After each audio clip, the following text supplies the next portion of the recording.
Alright, welcome.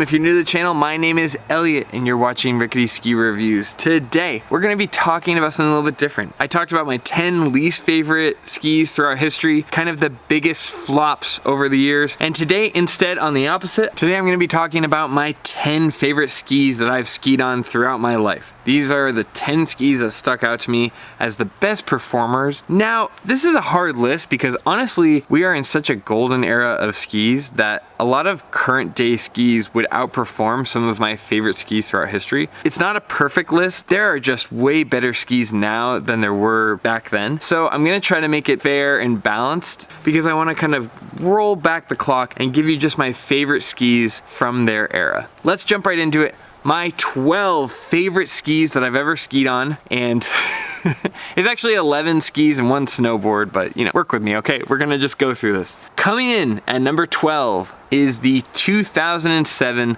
Blizard GS. I know people call it Blizard. I talked about this in a previous video. That was a marketing thing with Blizard coming out west, trying to corner the Western US market. So they changed it to Blizard to try to have more appeal in the US market. And I think that's just a bunch of baloney. They're called Blizard. They're historically called Blizard. I'm not going to change it just for the marketing. Blizard. So my favorite skis that I had, or my number 12 favorite ski that I skied on. Now, the 2007 Blizard GS ski was kind of Blizard's comeback to the racing. They had been out of the racing, and you know, I apologize if I'm getting the year wrong. It could have been 2006, but I'm pretty sure it was 2007. This was the year that Blizard Racing came back to the market. They basically took a break. They didn't make any race skis. They kind of had this big resurgence. I had a handful of friends who were sponsored by them because they were just trying to get the skis in people's hands, and these skis rocked. Now, the slalom skis, I'm not even sure if they had slalom skis. If they did, they weren't very good or not very memorable. I'm not sure. These were really nice skis, and it was so cool to see kind of a reintroduction, especially on the East Coast. They just ripped. They loaded into the turn. They held on the ice better than most skis that year. They just kind of came back on the scene with a really nice ski.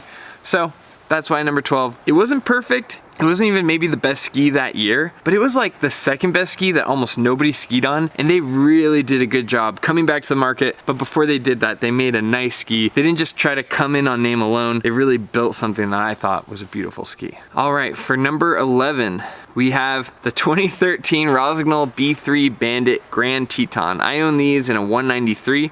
These things were huge. They were giant boats.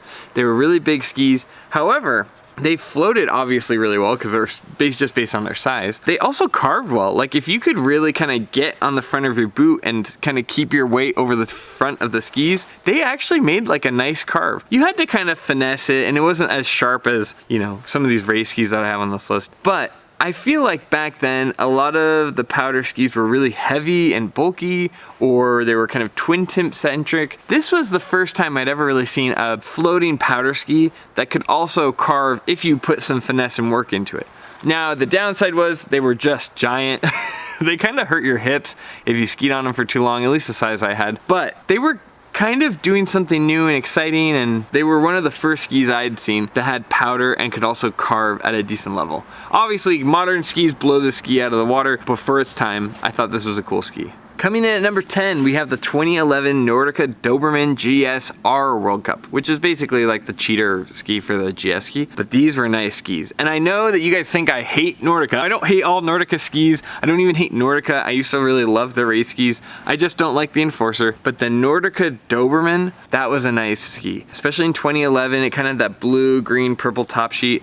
It was not only a beautiful ski, but I skied on it while I coached, and it was so diverse in that like I could carve really easily. I could make big GS turns or almost slalom turns in that kind of cheater ski. That was really good for coaching because I could do almost any kind of turn I wanted in the ski. It was really diverse. It really loaded up on the downhill ski. If you could kind of finesse in the tips of the skis, you could get a really beautiful turn. It's not the top of the list. It definitely was more limited in range than a lot of other skis, but for what it was meant to do, which was kind of anywhere from a slalom to a GS turn and being able to carve, I thought it did a great job. So that's why it's number 10 on the list. Now, number 9 is actually a snowboard, but this was hands down the best snowboard I ever owned. I owned maybe 3 snowboards, maybe 4 total, but I loved this board. At number 9, we have the Burton Indie from 2003. Now this was a very soft snowboard, but it also held, and you could even carve on it. There's kind of different types of snowboards, and honestly, I'm really rusty, and I'm sure the technology's changed. Basically, when I started snowboarding, you could have like a really rigid board, you could kind of have a soft board when you were learning, or you could kind of have these like boards that were a little bit wider but had sharper turning. This Burton Indie was so not only soft but stable that this was the first snowboard where I really learned how to carve. God, I had like flow bindings on it. I was just living my best life. And at the time, I got the 2003 model when we were going into the 2004 year. So that would have been exactly 20 years ago. It was the first year I realized that you could kind of buy last year's top sheet and they weren't actually changing the snowboard. And with the Burton Indie, I think they changed, like, they kept the logo, like the graphic, and then they just changed the color scheme. So it went from like blue and red to green and orange. They were a little more bold back then. I had this board for, God, I mean 2 or 3 years of snowboarding on it, and I just loved it.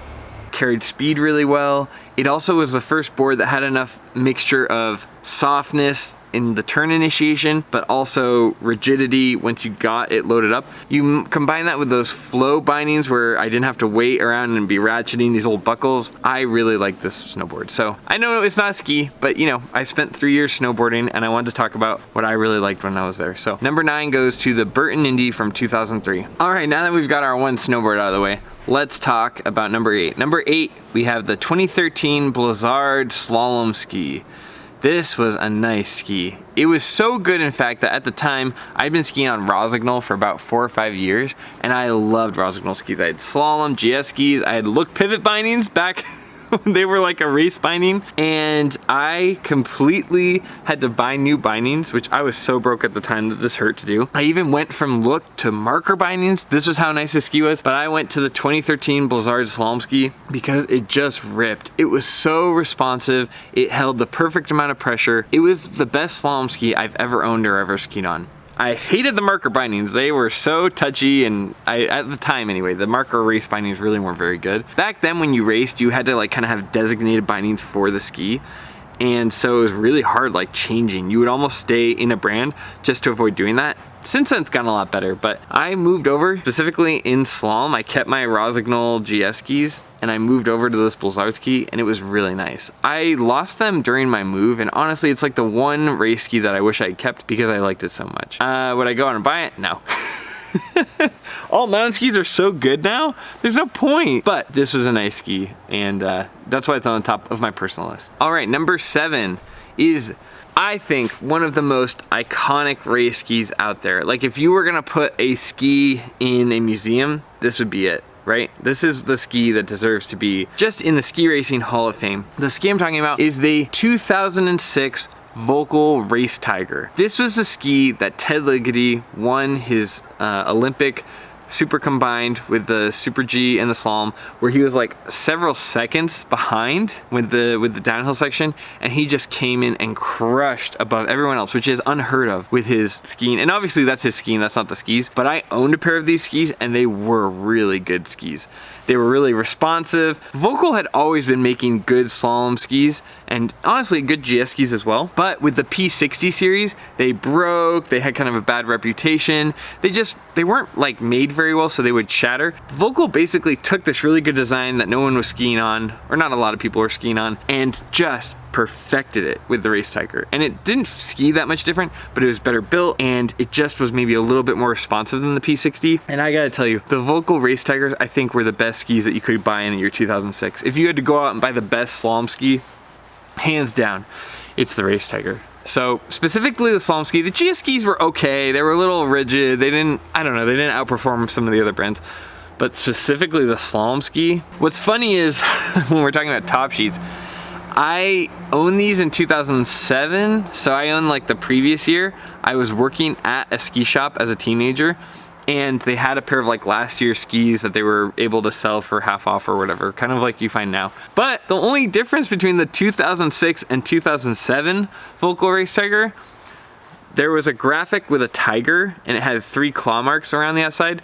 The 2007 had 4 claw marks. That was it. They didn't even change like the face of the tiger. Nothing else was different. It was just the number of claws. So let that be a lesson. Sometimes you're paying an extra $400 for one extra claw. Sometimes they just change the top sheet. You don't need to buy exactly this year's skis.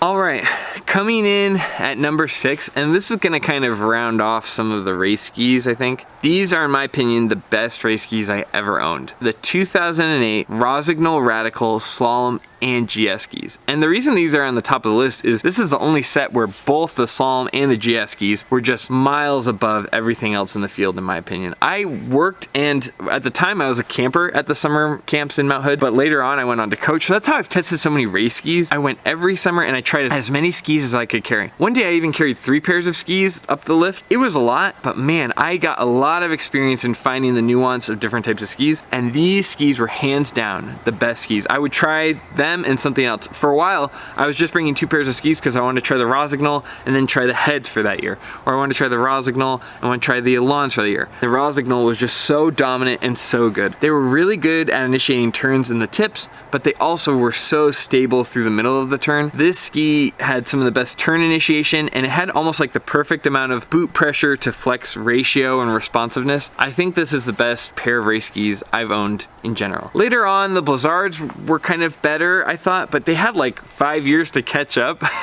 On top of that, it was only the slalom skis that were better in the Blizard series, not the GS skis. So it's like, this was kind of the super combination. The first year I've seen where one company was just better across the board for slalom and for GS. They were really in a class of their own, and I have a soft spot for them in my own heart, because that's kind of where I learned to master carving, was on those skis. I had them for a long time, and they skied super well. They didn't have any issues with the tips breaking off. They were super sturdy, kind of load into the tip and then get all the way through the turn. It's actually what Ted Rickety was on after the Race Tigers, and he won like so many World Cup races, especially on the GS skis. I had the 191 version, and like they were hard to ski because they were so long, but man, they flew once you set them down the hill. I like those skis. I know this has been a lot of race skis, but again, as a kid, I just had race skis. On the East Coast, I did not have like secondary skis that I skied on. I maybe had like some skis that were kind of pulled out of the dumpster that were used for slip skis or whatever. But for the next few, we'll get out of race skis and we'll talk about more all mountain skis.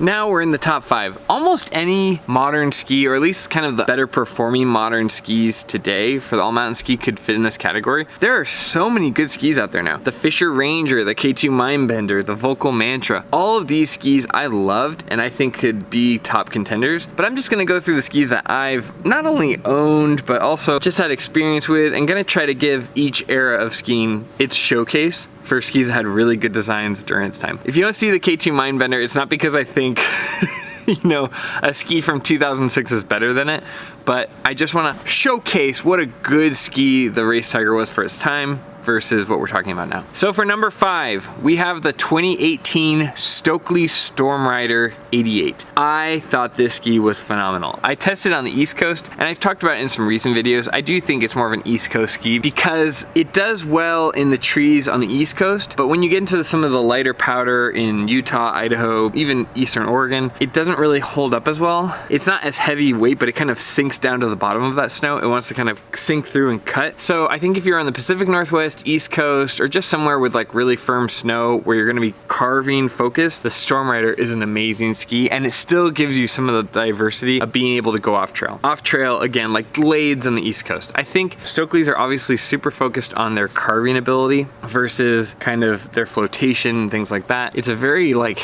it's a very European ski. I don't know how else to say that. Europeans, at least from my experience, are very carving focused, which is what I love about them. But I do think that because the Stokely skis tend to be more expensive, they're almost like a luxury item, people treat them like, oh, they are just miles ahead of every other ski. And they're not. I mean, modern skis now have kind of caught up with Stokely, at least in quality, in my opinion. Okay, let's say you go from like a Vocal Deacon, and then you go all the way up to an Atomic Maverick. Like, that's a big jump. Yeah, it's probably a couple $100s more, but it's a huge jump in performance. If you go from an Atomic Maverick to a Stokely, it's like an extra 2 to 5% performance.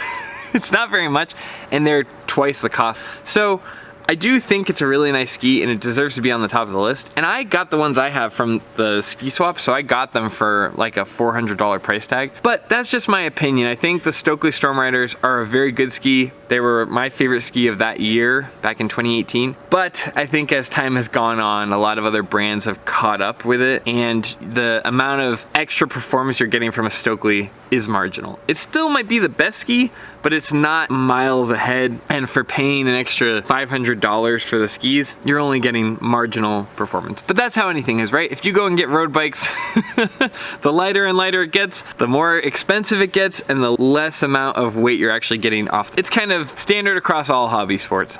All right, and number 4 coming in was the Atomic Vantage from 2018. I put this above the Stokely Storm Rider because I think overall it was a better value, but also it was just kind of a revolutionary design from Atomic. Having a wide ski that could float, especially on the West Coast, like Salt Lake to Idaho to whatever, to Oregon. I think that the Atomic Vantage did such a good job of making a diverse ski that carved really well, and it did it for half the budget of the Stokely. But also the Atomic Vantage over the years, I noticed, held up better than my Stokely's. I mean, these are skis that I still have now that I'm going to be using as rock skis, and I just think the Atomic Vantage was so popular. It did such a good job of having like a wide ski that could float and also be wider than its width, if that makes any sense. Like that kind of tip design allowed it to have a lot better flotation than you might expect. It carved really well. I think for its time, the Atomic Vantage was really revolutionary. Coming in at number 3, we have the Stokely Laser SX3.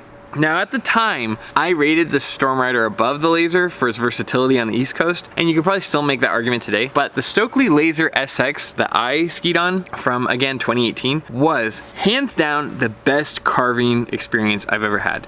These skis carved so well. They had a hair trigger for responsiveness. They flexed perfectly evenly with the flex of your boot. This is a fine-tuned sports car of a ski, but it's only for carving. It's not for powder skis or anything like that. But I think now looking back on it, if I could switch my scores, I'd probably rank the Laser SX over the Storm Rider, just because I think that the way that you should be getting skis should be like a little bit more specialized. And I think over time you'll find that the skis age better if you do that, rather than trying to have them do everything across the board. You know, for the time, I think that that was the best carving experience that I've ever experienced, and I want to make note of it. The Stokely Laser SX comes in at number 3. Now, would I go out and spend all that money on those? Yeah, if I was on the East Coast. I think there's so much carving and the skis are going to be used on ice so much. I think I'd have no problem buying the Stokely Laser SX. But being out in Idaho and having really light and fluffy snow, I probably wouldn't unless I found a cheap pair at the ski swap. It's a lot of money to spend on skis when you could buy a pair of all mountain and powder skis for the same price. But that being said, if I was looking to spend money and get the best carving performance,